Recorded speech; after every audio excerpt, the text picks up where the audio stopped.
So I believe that he needs to, paint such a dramatic picture in order to state a strong case. And I also believe that, it's not just that he's kind of intentionally trying to deceive people, but again, this goes back to his, this is a personal thing for him.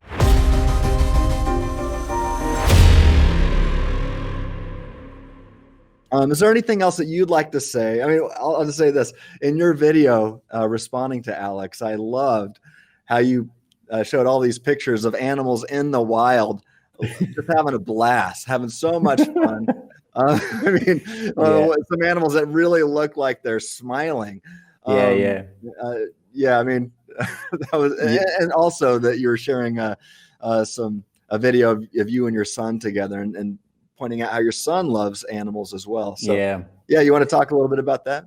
Yeah, well, my point was, just to kind of apply a bit of sarcasm there. And I know that, because I really believe, I mean, if you watch Alex's video, he just goes far beyond, what is actually real and what is actually true. And I believe he does. I mean, he's a good communicator. He knows how to speak and how to get his message across. But I believe him to be making an overly emotional case. Again, you cannot, to say that animal life is defined by pain, that's just, no biologist would sign off on that. That just doesn't fly. Right. But so I believe that he needs to, paint such a dramatic picture in order to state a strong case. And I also believe that, it's not just that he's kind of intentionally trying to deceive people, but again, this goes back to his, this is a personal thing for him. He really, I believe he suffers because of the fact that animals suffer. And I mean, that's I kind of, the Swiss are not exactly known for a good sense of humor, so I had to push myself to kind of, to drop a bit of sarcasm there. I got a bit of pushback from some viewers. They say, well, this is not serious. You think that because you're showing a bit of footage of bears that play out in the green, that the animals are all happy and whatnot. But some people got really angry. But I believe that Alex, who is who has a great sense of sarcasm, I think, I believe that he's probably gotten my point there. So yeah.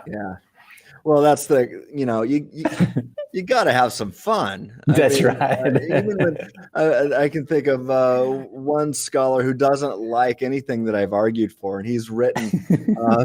He's a fellow Christian. He's just a Calvinist who doesn't like Molinism, but he's written it a lot against me, and his stuff is dripping with sarcasm at times, and I laugh out loud when I read it. If you can't take some sarcasm, then you shouldn't be in the field of arguing with each other. There's probably a line that we shouldn't cross, but I can appreciate a little helping of sarcasm, and I think it lightens the mood a little bit as well. So, I did. I mean, you did make a point. It was slightly sarcastic, but it did make a point when you showed. Look, this is the animal kingdom in the wild, and they are having fun. They're playing, they're experiencing pleasure. And it seems to follow from, like you said, evolutionary theory as well. Now, if I'm correct, you don't hold to evolutionary theory. Is that right? No, I don't. And I made a pinned comment under my video saying that whereas I don't hold to evolutionary theory, but rather, believe in intelligent design, Alex holds to evolutionary theory, and my rejection of neo-Darwinism and support for intelligent design does nothing to undermine my case, because again, I'm arguing purely on Alex's turf.